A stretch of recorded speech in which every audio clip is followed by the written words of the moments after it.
Hi everybody, this is Keith Tanner here from Flyin Miata, and welcome to our Facebook Live, or our FM Live for this week. Today we're doing an experiment. We're going to be streaming this live on Facebook as well as YouTube. So we have a more complicated setup than usual going on. I apologize if there are technical difficulties. At the very least, we will have everything uploaded to YouTube when we're done. But while we're shooting this live, please feel free to throw comments and questions in the comments. I will do my best to answer them. If you do that after we've done doing lives sometime in the future, I will try to answer them as well in the comments, but not so much in the video for technical reasons.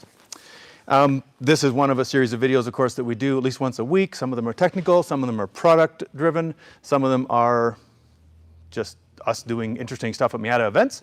If you're interested in this sort of stuff, please make sure to comment, or please make sure to subscribe to our channel. Make sure you've got notifications on, because we do come on at least once a week with what we think is good Miata content. So, the good Miata content for today is about brake pads.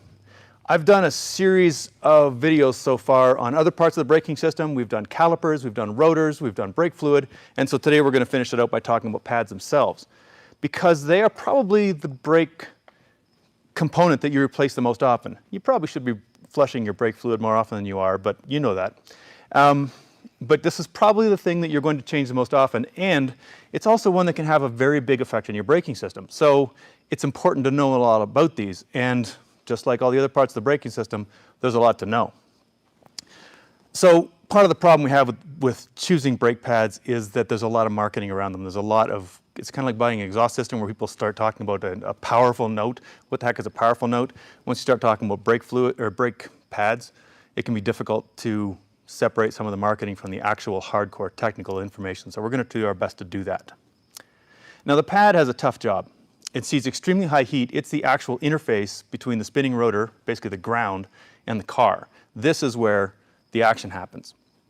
So it is wiping itself across a cast iron rotor under extremely high temperatures, well, extremely high pressures, and because of those high pressures, or high forces on them, they generate a lot of heat. They erode as they go. They can make noises. They can overheat. They can fall apart. All sorts of bad stuff can happen. So it's an important piece.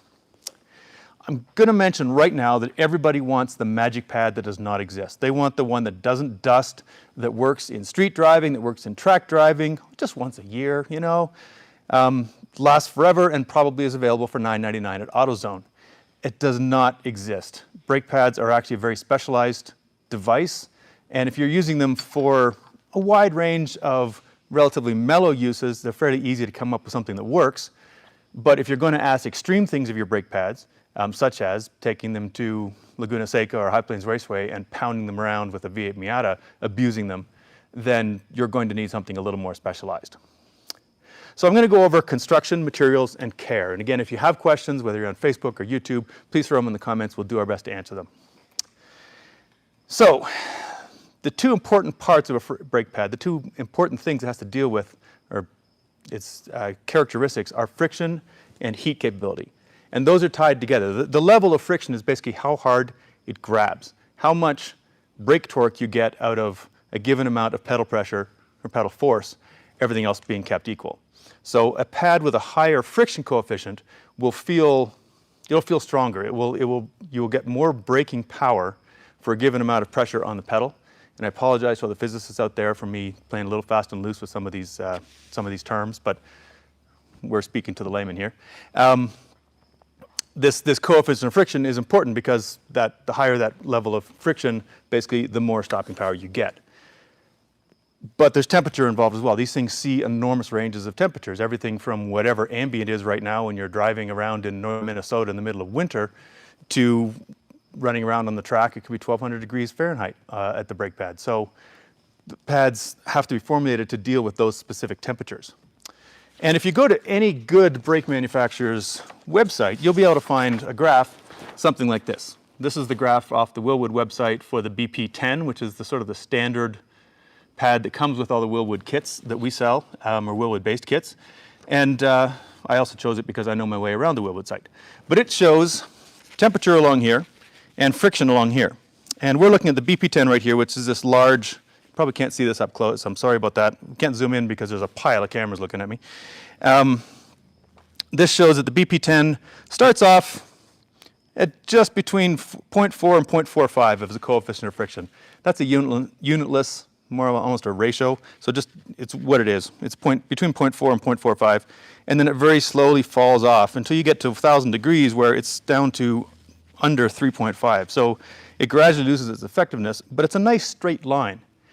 And that makes it a very good street pad because it's very predictable. It will not deal with very, very high heat, but it's not going to suddenly fall apart. It's not going to suddenly have spike up in friction. It's going to be easy and predictable to understand. We can also see on this chart we have the BP20, which is the one that we use on many of our little big brake kits for more aggressive street work. It starts off, it rises a little bit as it warms up. So this one, the first stop on a cold day, or even when you're just driving on the interstate, is going to feel a little weak because it's not as strong as it is once it gets warm. And then when it's warm, it has a nice amount of friction. Then it starts falling off, actually falls off faster, never gets as low as the 10, but it falls off faster. So this one will feel as if it fades harder, fades faster. So you can look at these and get an idea of the characteristics of the pad. This is the same chart for the race versions of the Wilwood pads. The BP40 is the one that's highlighted here, and some of the others that they sell. And you can see the BP40 starts off, it actually starts off at about the same place as the 10 does, but then it rises and flattens out. This makes it a very good track pad because once you've got it warm, it's nice and consistent. This one actually goes up 1,200 degrees, it's not falling off yet. So I particularly like the BP40 for track. It's what I use on my V8 track Miata because once you get it hot, it just keeps working above a wide range of temperatures. But it does have that big rise. So again, if you're driving that thing around in Minnesota, you step on the brake pad or step on the brake pedal, you're going to have a sketchy moment at first because the brakes are not going to bite the way you expect them to. So if you are looking at brake pads, this is worth looking at. If you do see a pad that falls off very quickly, such as this one right here, falls off very, very quickly as it gets near the end, you're going to want to make sure you don't overheat that pad or things are going to get exciting. Do you have any questions yet to the people watching the questions? Nope? Okay. So there's actually a couple of different kinds of friction involved in this, and we're getting into the real nerdy stuff. There's abrasive friction, which is like taking a piece of sandpaper and rubbing it on a piece of wood or something on those lines. That's the actual abrasion going on. And there's adherent friction, which is more like a tire on the road. It's the transfer layer on the brake rotor up against the actual pad itself. So it's pad material against pad material. That's a higher temperature characteristic. It happens when things are nice and warm. The abrasive friction, the cold friction, basically if you want to call it that, is hard on rotors because it literally is rubbing the two parts together and wearing them away. That's where the friction comes from. The adherent that's where you get more of your friction from. As things get warmer, less rotor wear, very little rotor wear, but often very high pad wear. I used to run a set of pads, a PFC 97, I think it was, that were extremely aggressive in their abrasive regimen. They would stop, but they would absolutely destroy rotors in the meantime. And when they got hot, they worked great. They still gripped really well. They had lots of friction available. Very reassuring brake pad, but holy cow, could you tell when they were working in the abrasive range because it would literally wipe the slots off the rotors. Now here's another interesting thing is that brake pad size is not a factor in the amount of brake torque you generate. This seems completely counterintuitive. This big guy should generate more brake torque than this one does, but if they are the same material, it doesn't. It seems hard to believe, but that's basically the amount of force clamping these on is going to be the same. The coefficient is the same, so the amount of brake torque is the same. Where they are going to be different is that this one is going to heat up much faster because it's got much less heat capacity. It may overheat. It will wear faster because of this. It's got less material, but in terms of actual, like the first single stop, won't make any difference unless this one overheats right away. This is from a parking brake, by the way. We don't really recommend you run these as your primary street pads in Miata. It's just fun to look at them. There's another factor to brake pads that you don't see on these charts, and that is their characteristics on bite and release. And the bite is the initial, how fast does it ramp up? You know, at a given temperature, as soon as you apply the brakes, how fast does it start generating brake torque? And that, unfortunately, is not something that is quantified. It's never mentioned in a quantitative way in any sort of material. It's all marketing. They all have good bite, good release. Unfortunately, that's the sort of thing you can really only tell by experimentation, which is part of the problem with brake pads. So going back to our big and little pads, The differences between these is a small pad will heat up faster. Now, if you're autocrossing, that's a good thing because you want to get the heat in right away. If you're on the track, you get the heat in right away, but then you completely overheat it and the poor thing falls apart and you go off the end of turn one. The bigger pad has much more heat capacity. It will heat up more slowly, but it also will be able to deal with more heat. It also has more material to simply wear, so it will last longer. And it will actually suck a little bit more heat out of the rotor, which is interesting because of its larger surface area. But generally speaking, you do want, for really high heat applications, hard applications, you do want more pad material, thickness and surface area. Okay, so I have mentioned fade a couple of times. There's two different kinds of fade in a brake system. One is when you overheat your fluid. I talked about that in my brake fluid video. That's when your pedal goes to the floor. That's you've boiled your fluid. You've got air in there now. Air doesn't compress the same way that fluid does. We're not talking about that today. Today we're talking about pad fade, which is when your pad overheats. The material basically effectively chemically breaks down. It starts outgassing, producing gas. It gets very, very low friction, and the gas almost acts as lubricant. And that's the sort of failure you get when your pedal feels great, but it's like your pads have been replaced by blocks of wood and nothing happens. You can usually smell that as you get close to that because you can smell some of those gases. Maybe not a long time before. So if you're on the track and you start smelling stinky brakes and you're pretty sure it's you, maybe it's time to back off a little bit on the braking so you don't discover the next stage, which is the I'm going off turn one stage, which is no fun at all. I've seen it happen on our home track in less than a lap. So definitely pay attention to that. You want to stay within the operating temperature range of pads. Any questions, guys? Nope? Okay. We did have a comment that you need to wear the lab coat. I need to wear the lab coat. I was thinking this was maybe a lab coat video. Yeah, this is more technical, but you know, it's hot outside. Okay, so general categories in brake pads.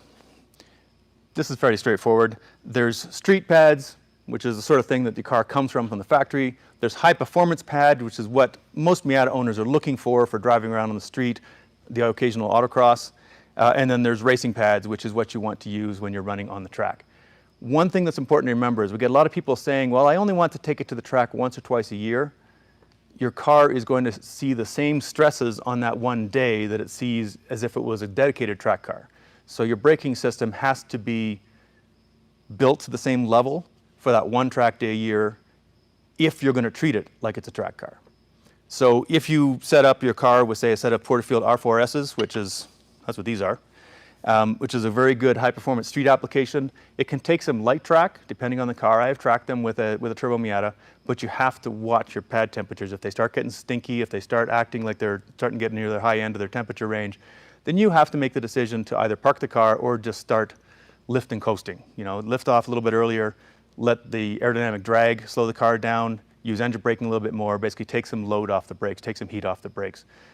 If you go in thinking that it's only one day a year, I can run it as hard as a dedicated track car, you're going to be the one who has the accident. And everyone's going to hate you for it because you're the one who just messed up the track day.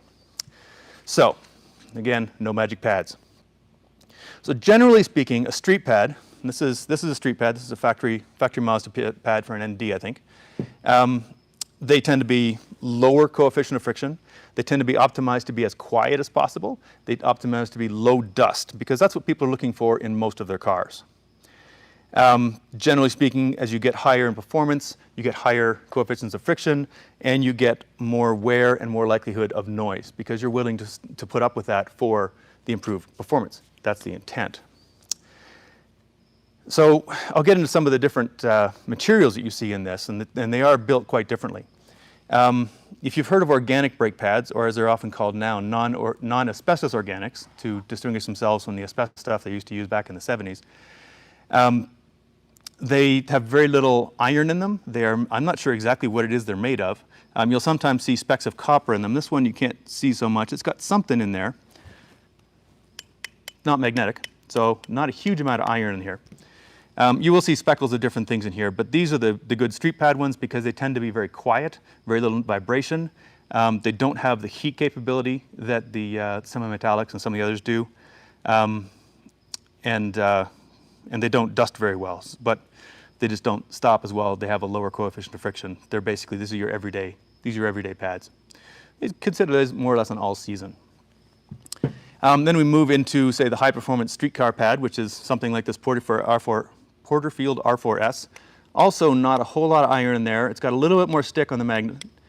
But generally speaking, this is designed to be a relatively easy-to-use pad or easy-to-live-with pad. You can run these on your car day-to-day. They'll do well on an autocross, light track use, that sort of thing.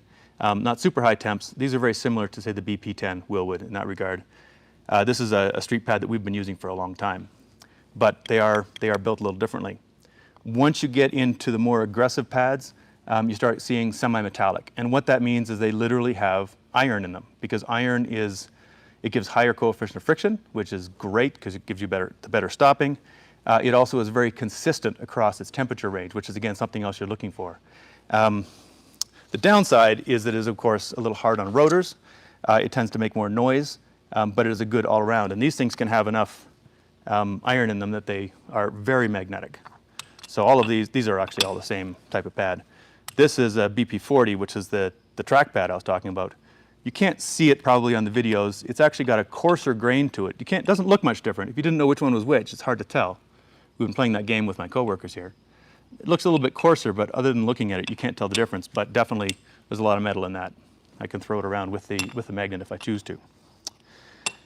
So generally speaking, most Miata owners are probably looking for a carbon metallic or a semi-metallic pad for performance use. If they're a little bit squeaky, then you go to sort of a more organic one. The Porterfields identify themselves as carbon Kevlar non-asbestos, and the non-asbestos part is probably the part that triggers you that it's more likely to be an organic-based pad than a high metal one.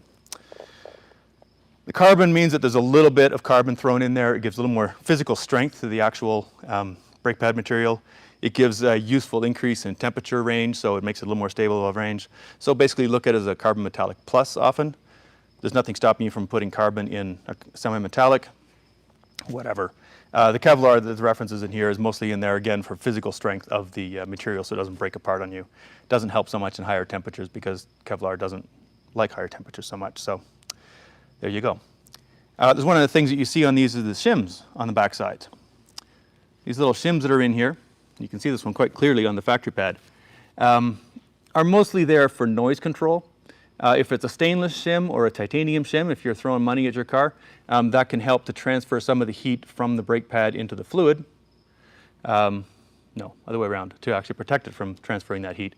But generally speaking, these are there for noise control, which is why you don't see them on more race-oriented pads at all. The R4Ss do have them in some applications, but not all. So mostly it's a noise thing. Any questions, guys? We do have a question.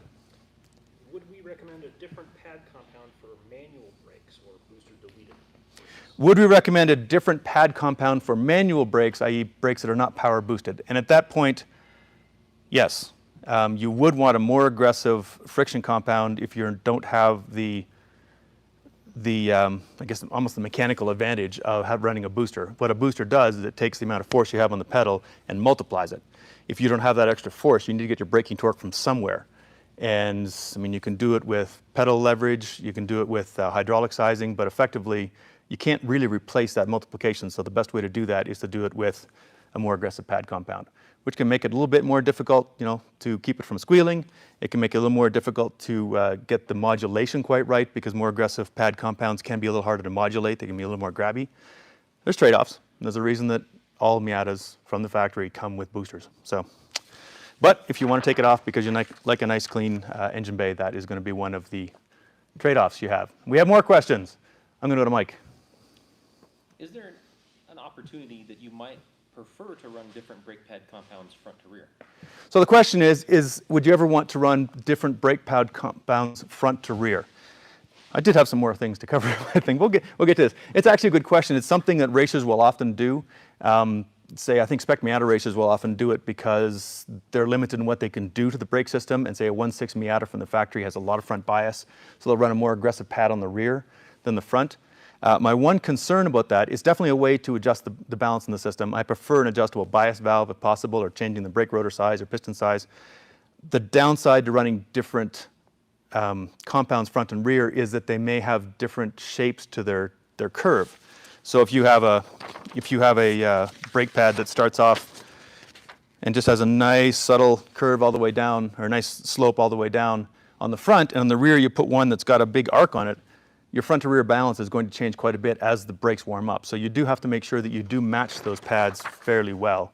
And that's almost a trial and error thing. I know the Carbotech, for example, has a recommended and a proven front rear setup for things like spec Miatas where they are limited in what they are allowed to do by the rule set. So I generally try to avoid it if I can. I'd rather do it because I have more freedom in my rule set. YouTube question.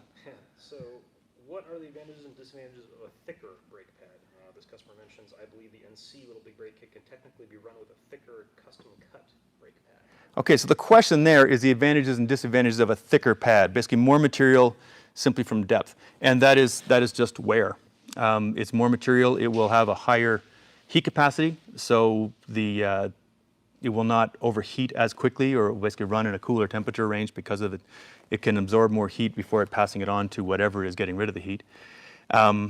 And there is just physically more stuff to wear away there. So that is the advantage of a thicker pad. The disadvantage of a thicker pad is that your calipers have to be wider, which can sometimes make them more flexible. So you get a bouncier pedal, and also you get into more problems with clearance on the inside of your wheels if you're running a super fat caliper on there. So that's the downside to a thick pad. But if you can package it, there aren't really a lot of downsides to it. It's definitely worth doing. One thing to note is that as your pads wear, they get thinner, and their heat capacity goes down, so they will start to wear faster. So if you have a pad that's only at half of its original thickness, it is not halfway through its life cycle. It's actually pretty close to the end, because it's going to start wearing faster and faster and faster. General rule of thumb that I like to use, it's very, very rough, and it's certainly not one you can use on everything, but if the slot's gone away, it's time for new pads. On these pads, their slots go about halfway, a little bit more maybe. On this factory one, they go pretty much straight to the backing plate, so I would watch for that one with the factory pads on that. You do want to have as much pad as you can, as much pad material as you can get. There is no downside to having lots of pad material, really.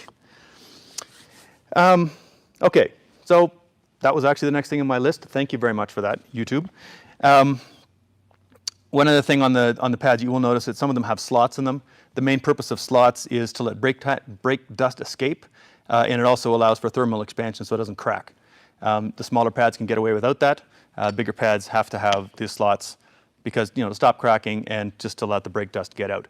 You can't get away from brake dust. That is the pad giving up its life to stop your car. The higher the friction, the more stuff basically gets ripped off the pad, and the more brake dust you get. So that is unfortunately a fact of life. That's the sort of thing that your AutoZone pads are always going to emphasize is low dusting, low noise, but those characteristics are at odds with the characteristics we usually look for, which is high heat capacity, high friction, and ability to deal with track temperatures. So one other thing before I get into break-in or bedding is I had a question about uneven pad wear. What causes uneven pad wear? And there's two things that can do that. One is almost all Miatas come from the factory with sliding calipers. Again, this was covered in my caliper video a few weeks back. If the caliper doesn't slide smoothly, if the slider pins are gummed up, it's not able to move, it will only use one pad at a time. If you see radical difference in pad wear on a sliding caliper, definitely look into servicing that caliper. If it's on a fixed caliper, like a Wilwood that bolts directly to the upright, definitely look into that caliper because that should not have the uneven wear like that. The other thing can also be temperature differential. If you are not running cooling, or if you have something preventing airflow from getting to one side of the caliper and it's cooling the other, then you can have one pad running at a hotter temperature than another. And I understand there's some factory trucks that actually have this problem, talking to guys who have worked on trucks, that they do tend to wear the inside pad much more than the outside because the inside pad doesn't have any cooling airflow. So if you do have that sort of problem, the best thing to do is look at your ducting. And ducting is a great way to make your pads work over a wider range of usage. If you are doing occasional track work and you run brake ducts to the pads, that will help them run a little bit cooler, and that will extend basically your operating window of the pad. So I like running brake ducts whenever I can. Any more questions before I get into bedding, guys? Next one is about bedding, so yes, please go into. All right, I'll do bedding first, and then if I don't cover it, then we'll get there. So there's basically two parts to bedding a pad. The first is burnishing, which is effectively getting the surface of the rotor and the surface to pad to match each other perfectly. This will effectively take care of itself in street driving, so not too much of a concern. The other one is actual bedding itself, which is interesting. It's what you're actually doing is you're transferring material from the pad onto the rotor, and that's for that what kind of friction was it again? Adherent friction I was talking about earlier, where you have pad versus pad material versus pad material. So what you need to do, what you're trying to do, is take your nice, shiny, clean rotors and glob a bunch of melted pad goo onto them. And you do that by getting their pads up to temp and holding them there for a while. And that's done with a series of repeated braking events. I don't want to call them stops because you don't want to come to a full stop. You go, say, from 60 miles an hour to about 10. You do that 8 or 9 times. The more aggressive the pad, the higher the temperatures it runs at, the higher your entry speed needs to be for this. So you can put more energy into the pad, bring it up to more temperature. But effectively, you want to bring it up to temp and hold it there for a bit. Once you start smelling the pad, or you start getting what's sometimes called green fade, you get the outgassing where all of a sudden your friction goes way down, then that means you're basically there, and you want to let them cool down all the way with as little braking as possible. Try to drive home, or try to just get out in the woods and just drive for a long time, let them cool down all the way before you stop. You just don't want to do this and go into stop and go traffic where you're sitting with your pads pressed against the rotor, because that's when you get uneven transfer and you get what you think are warped rotors, but really what you have is uneven pad distribution around the actual rotor itself. And usually you need to do this a couple of times to really bring the pads into focus, to get them into their happy place, to get all the material bedded onto the rotors. You also want to make sure if you're changing pad types, say if you're changing from Porterfield to Carbotech, make sure that you don't need to completely clean off the rotor first. Some pad compounds are not all that friendly with each other. I think it's Carbotech in particular doesn't like sharing rotors with other pads. Check that with the manufacturer. They all know each other. I mean, there's only so many of them. Check to see if they want you to completely clean off the rotor first, because that may be a factor. If you've been street driving a car with aggressive pads for a while, you may have to rebed them to sort of get the pads back to life, because street driving with the increased friction, the increased abrasion of a set of cold semi-metallic pads, you're going to take that pad material off the rotor and clean it off again. So you need to reapply it once in a while. So if your brakes don't bite the way you want to, a good thing to do, it's inexpensive, is just go out and bed them again and see if you can bring them back to life. Did that answer our question, Mike? Yes, an add-on to that, though, is what happens if you don't get them quite hot enough? Are you going to hurt it if you don't get the brakes hot enough during the bedding process? So the question is, are you going to hurt something if you don't get the brakes hot enough during the bedding process? And basically what will happen is you just won't bed your brakes. You won't get enough of the material transfer, or may not get any material transfer onto the rotors. So effectively, it's a failed. It's not going to break anything, it just didn't work. So you have to go out and try that again. I'm not sure where I was going to go with that. Anyway, yes. And this is something where there should be all sorts of caveats around this. This is a hard thing to do on public roads, especially if you live in an urban environment. It is often best done at the track. Track is a good place to do this as long as everyone else knows you're doing it, because you might be driving a little oddly compared to other. You might be braking harder into some fast corners, or not as hard as you need to be a little bit earlier in some of the slow corners, to try to get those braking events to be relatively consistent. And then you go into the pits and park it. And as every autocrosser knows, you don't pull the handbrake when you're done with this. Don't pull the handbrake on a set of hot brakes, because that will ram your pads into the rotors, and you will transfer all sorts of pad material onto the rotors, and you're going to hate yourself for it. Any more questions, guys? Sure. Yeah? So I'll start with this one. If you have uneven pad material causing uneven braking, what can you do to solve the problem? So the question is about uneven pad material transfer, which has caused uneven braking. And unfortunately, it's a sort of thing that it's like having a flat spot in your tire. It keeps reinforcing itself. That will cause more braking at that point, which means hotter temperatures, which means more transfer.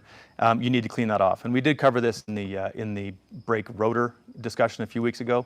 Often just turning the rotors, cleaning them off, cleaning off that pad layer that's on there, and starting over again is usually the best way to do it. There's no other good way to get rid of that pad buildup, which is usually described as a warped rotor. Or if the rotors are cheap enough, just replace them, because honestly, a lot of, especially factory Mazda size rotors are about the same price as turning them. So that's often what people will do. Any more questions, Mike? Sure. A Wheelwood article mentions that brake dust buildup on your wheels is actually mostly iron particles from the rotors rather than the pad themselves. What do you think? So the question is, apparently there's a Wheelwood article out there that says the iron buildup on your wheels is mostly from the rotors and not from the pads. I'm going to say that depends on what temperature your pads are running at. If you're running in the low temperature range, then yes, there's going to be a lot more rotor parts on there. If you're running in high temp, say you're running on the track or stuff like that, the dust is going to be made up a lot of pad material. Where exactly it comes from is not really that important. The important thing is you have brake dust on your wheels, and if it goes on there when it's hot, it can damage the finish of your wheels, which is why you don't necessarily want to save your prettiest wheels for track use. And you do want to clean them up as quickly as you can, whether it's the 50% iron that's in one of these things or whether it's the 100% iron that's in a rotor. The fact is basically you've got goo on your wheels that has a lot of iron in it. Probably didn't answer the question you were looking for, but hey, what are you going to do? Because there's no standards on things like what manufacturers can call their pads, brake fluid, we know there's DOT3, DOT4, DOT5, 5.1, there's actual specifications. Brake pads are free of most of these specifications other than they can't have asbestos. So it can be very difficult to choose a good pad for your use. That's one of the reasons, one of the questions we got was, why don't you sell brand X? Here's my favorite pad, why don't you sell it to me? And the reason is because we sell pads that we have tried, that we know work, we actually have experienced, and we've been dealing with the R4S for decades. It's a pad that we know well, so we can tell you its characteristics, we can happily suggest it to you. We can't do that with every pad on the market. We certainly have used other brands happily, but for us as a business, we have to choose some that we know very well and that we can recommend well, and then just stick with those instead of offering every possible option, because Amazon can't give you any details on what they sell. We want to be able to give you those details, so we're not trying to be Amazon and selling everything onto the planet. We're going to pick and choose what works well for us, and we haven't evaluated absolutely every pad out there because we've got other stuff to do. Any other questions, guys? Nope? Okay, so thanks for paying attention, everyone. Hopefully our YouTube experiment worked out well. If you do have questions about an application for your vehicle, what pad to use, please do give us a call. Contact us through email, Facebook Messenger, phone calls. We actually answer phone calls at a higher priority than everything else. That is a good way. I know a lot of people are scared of phones now, but trust me, our guys are nice. Hit us up with some questions. We'd be happy to help you out. Again, there is no magic pad. There's no pad that can do everything. There are pads that can do almost everything as long as you treat them well or are aware of their downsides in other applications or in other situations. So give us a call. We'd be happy to talk you through that. And in the meantime, if you have any questions, put them in the comments. We will answer them in the comments. And of course, if you like this kind of stuff, like, comment, subscribe, all the usual social media stuff. And we hope to see you soon. This is Keith Tanner from Flyin Miata. Thanks for watching.